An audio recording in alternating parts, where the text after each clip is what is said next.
Hello दोस्तों, कैसे हैं आप। आज की कहानी का नाम है बोतल। गाड़ी अब स्टेशन पर रुकी ही थी कि चार पांच सामान बेचने वाले डिब्बे में घुसकर आवाज देने लगे।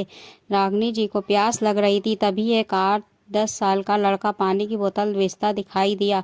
रागनी जी ने उसे बुलाया। कितने की बोतल? वो बोला 20 रुपए की, एकदम ठंडी। रागनी जी ने बोतल हाथ में ले ली और देखा, बोतल तो एकदम ठंडी थी, लेकिन तभी उनका ध्यान बोतल पर लगे लेबल पर गया। उसे देखकर उन्होंने कहा, ये तो नकली है, बिस्लेरी की बिस्लोरी बनाकर बेच रहा है। अभी तेरी कंप्लेन करती हूँ। वो लड़का हंस कर बोला, यहाँ यही ज़्यादा चलती है, असली बिस्लेरी चाहिए तो सामने स्टोर पर मिलेगी।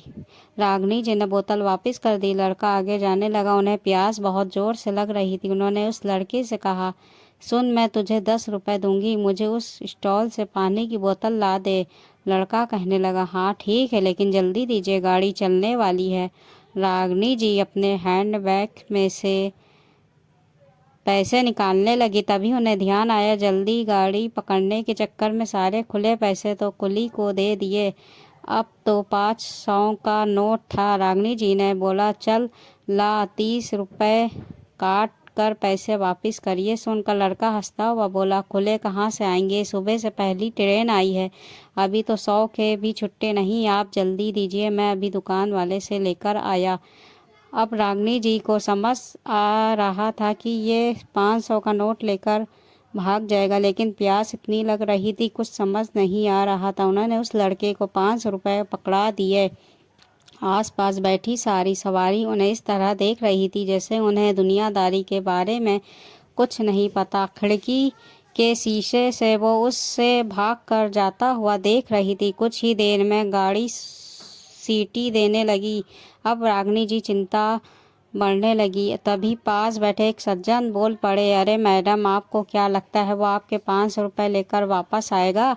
उसका तो खर्चा पानी निकल गया आज का, अब क्या किया भी जा सकता था। तभी गाड़ी चल दी। रागनी जी ने उधर उधर से देखा, शीशी से झांक कर देखा, ऐसी कोच से आवाज़ भी बाहर नहीं जा सकती थी। कुछ ही देर में गाड़ी अपनी पूरी स्पीड पकड़ चुकी थी। एक तो 500 रुपये जाने का दुख, ऊपर से प्यास भी लग रही थी। फिर अपनी बेवकूफ़ी पर गुस्सा आने लगा। वो बोतल ले लेती, लेकिन फिर भी तो 500 के खुले नहीं होते। क्या पता बहाने बना रहा हो। आज के बाद घर से ही पानी लेकर चला करूँगी। मन ही मन में रागनी जी बड़बड़ाए जा रही थी। इधर प्यास भी बहुत लग रही थी। आधे घंटे बाद वो लड़का हांफता हुआ उनकी बर्थ के पास आया। उसके एक हाथ में बाल्टी में बोतलें थीं और दूसरे हाथ में छुट्टे 480 रुपये। रागनी जी ने उसे डांटते हुए कहा, कहाँ रह गया था, इतनी देर से प्यास लग रही थी, ला बोतल दे। लड़के ने चुपचाप बोतल पकड़ा दी। 2 घूंट पानी पी कर उन्होंने लड़के को देखा, वो पैसे पकड़ा रहा था। रागनी जी ने पैसे गिने, पूरे 480 थे। उन्होंने कहा, ये ले 10 रुपये। वो लड़का बोला, रहने दीजिए, मैं उस स्टॉल वाले से कमीशन ले लूँगा। रागनी जी को अपनी भूल का एहसास हुआ। वो अपनी प्यास के चक्कर में उसे डांट रही थी और वो पूरे पैसे वापस करने आया था। तभी उनका ध्यान उसके घुटने की तरफ गया। उसमें से खून बह रहा था और वहाँ से पैंट भी फट गई थी। रागनी जी ने पूछा, अरे ये खून कैसे निकल रहा है, कहीं गिर गया था तू? वो लड़का बोला, हाँ, वो गाड़ी चल पड़ी थी, उसे पकड़ने के चक्कर में मैं फिसल गया, फिर भी भागकर गाड़ी पकड़ ही ली। बहुत देर से आपकी सीट ढूंढ रहा था, आपका कोच और बर्थ नंबर भी नहीं देखा था। रागनी जी अपनी भूल पर बहुत शर्मिंदा हुई। हाँ, सच ही तो कह रहा है, उसे कैसे पता मेरा कोच और बर्थ कौन सा है? उन्होंने कहा, अगर कहीं चोट लग जाती या गाड़ी के नीचे आ जाता तो? लड़का बोला, कुछ नहीं होता, हमारा तो रोज का काम है। फिर उसने पानी की बाल्टी जिसमें बोतलें ठंडी पानी में आधी डूबी हुई थी, पानी लेकर घाव पर लगा दिया। रागनी जी बोल पड़ी, अरे ये क्या कर रहा है, गंदा पानी लगा रहा है, रुक, मैं ब्रांडेड देती हूँ। उन्होंने अपने सामान से ढूंढ कर बैंडेड निकाल कर उसके घुटनों पर लगाए। फिर उन्हें ध्यान आया कि अगला स्टेशन तो 100 किलोमीटर पर है। तब उन्होंने लड़के से पूछा, अब तू उतरेगा कैसे? लड़का बोला, अगले स्टेशन पर उतर कर सामने से दूसरी ट्रेन पकड़ लूँगा। बस आज घर पहुँचने में 12 बज जाएंगे। रागिनी जर्जी ने पूछा, वैसे कितने बजे घर पहुंच जाता है? लड़का बोला, 7 बजे तक पहुंच जाता हूँ।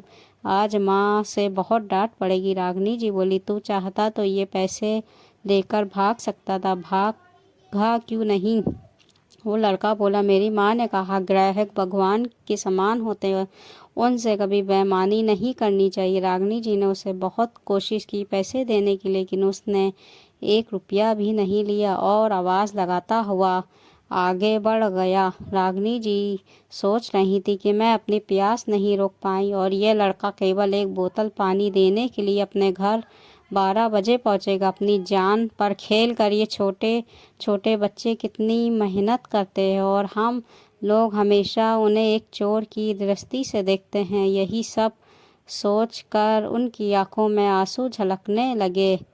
आज एक छोटा सा बच्चा जिंदगी का कितना बड़ा सबक सिखा गया। हम अपने छोटे छोटे स्वार्थ में दूसरों को हर दिन धोखा देते रहते हैं। दोस्तों, ये कहानी कैसी लगी? कहानी अच्छी लगी हो तो कहानी को लाइक, सब्सक्राइब, शेयर ज़रूर कर दीजिएगा।